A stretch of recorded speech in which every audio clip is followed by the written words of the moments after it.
Didempul ya. Kasih itu apa? Kasih didempul lagi itu. Didempul. Lagi apa itu?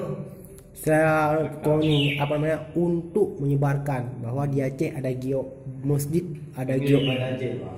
Ya. Bukan dari sini, jadi mau tahu aja wisata Islami, wisata religius. Ya.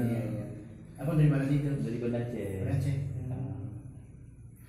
Saya memang karena saya sering nengok di berita di Metro TV hari itu, saya tengok udah lagi dirabin. Saya kira udah siap semua. Waktu saya kemari kok ternyata baru sekitar 5 meteran itu yang baru siap kayaknya kan. Itu yang depan itu.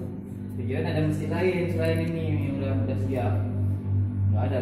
Memang di negara ini Kalau biok ini ada.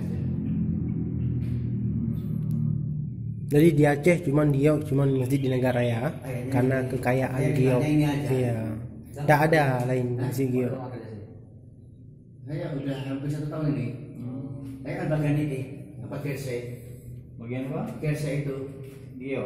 Bukan. Oh yang Bagian itu dinding itu. Ah. Kerse itu perawat, ada bolong-bolong itu perawatan. Oh ya. Didempul. Iya.